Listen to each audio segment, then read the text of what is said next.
We're ready to go!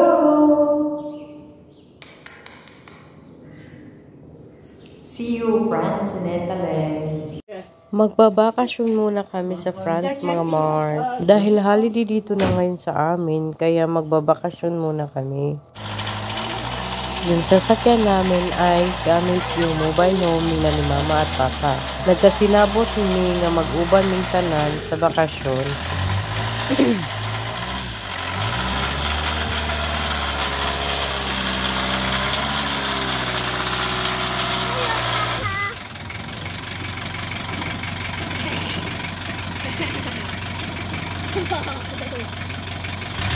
Yung asawa ko pala yung magka-drive sa bakasyon namin.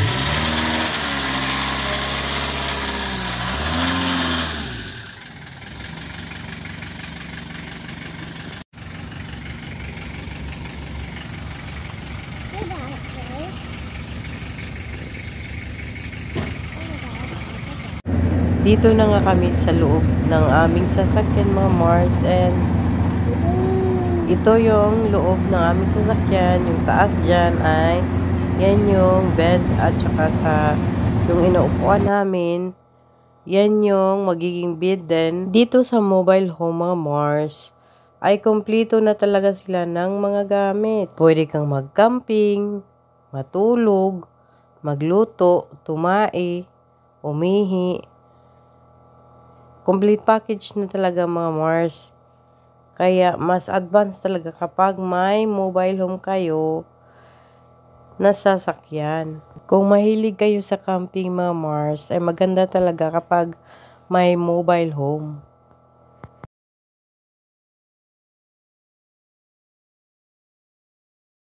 Nag-stop kami dito sa parking plots sa France, mga Mars, kay nagsi-CR sila at buti na lang may laruan dito ng mga bata. Dito sa France, mga Mars, ay mahirapan ka talaga sa kalisod sa ilahang sprake or sa ilahang language. Kasi may mga tao dito na hindi marunong mag-English. At saka, yung gagawin mo na lang is mag-inamang ka na lang at maintindihan nyo pa yung isa't isa. After 8 hours naming pagdadrive, mga Mars, ay nag-stop over muna kami dito sa may camping place. Buti na lang ay mura lang yung aming nababayaran. 30 euro lang. Doon sila Mama matutulog sa tent, tsaka yung anak niya at tsaka si Papa. At ako naman ang mga bata dito sa aming mobile home. Dito sa France, mga Mars, ay maganda yung kanilang weather at mahangin lang talaga siya, pero pwede kang mag-t-shirt or mag-hoodie lang, hindi na mag-jacket. Sa amin kasi nung papunta kami ay malamig talaga. At before kami matulog, mga Mars, ay kumain muna kami ng hapunan. At buti na lang, may malapit lang na tindahan dito na aming kinakampingan at nakabili kami ng meat na aming niluluto. Kahit saan ka talaga magpunta, mga Mars, rice is life talaga. Pati mga bata, automatic na talagang kumakain sila ng rice sa hapunan. Buongiorno, France! Good morning!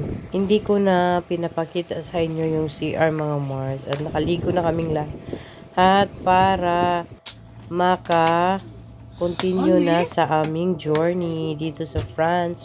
Nag-stop muna kami somewhere kasi nagtapon kami ng aming basura, yung kinakainan namin kagabi, and dito nga kami namili ng aming mga pagkain kanina, mga Mars. And yun na, nakaligo na kami and continue na ulit kami sa aming patutunguhan. At syempre kapag magbakasyon ka, hindi talaga mawawala yung tsokolate. Matakaw talaga tong maliit na to. Gusto talaga niya kukunin lahat. Kapag bibigyan mo siya ng isa, hindi siya matagbaw. Buti naman ay nakinig sa akin at binigay niya ulit sa akin yung white chocolate kasi gusto niya ng pink chocolate. At dito na rin kami sa aming na parkingan ulit, mga Mars. At dito pa rin ito sa France. At para siyang Paris kasi may ganito yung Paris eh. Pero yung pangalan dito is orange, parang orange yung spelling niya. And nag-stop over muna kami dito mga Mars kasi maganda yung kanilang tanawin. And after, nag-continue na rin kami para pupunta ulit sa camping place na malapit sa dagat. Dagat talaga yung target namin mga Mars na pupuntahan kasi gustong maligo ang mga bata at tsaka yung lolo nila sa dagat. And doon na kami nagpunta ay wala talagang silang look kasi wala silang swerte kasi yung dagat nila ay sobra talagang balod at mahangin. So sobrang anong tawag dyan? Parang may bagyo. Jason Bahar. Pero mas pa talaga mas Kuya, give me my slippers. Anong tawag dyan?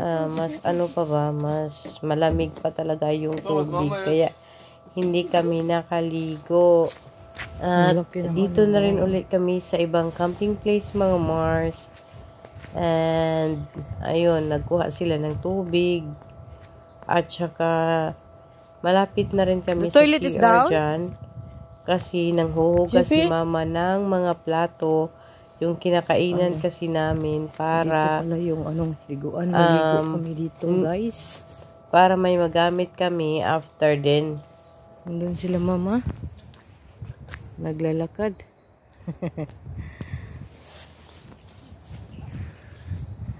Nice, maganda dito. Tapos may siya of flower. Ooh, purple. Ang ganda. Hindi siya hindi siya malamig. Hindi kagaya sa Germany. Mas malamig. At dito muna magtatapos yung ating video. See you!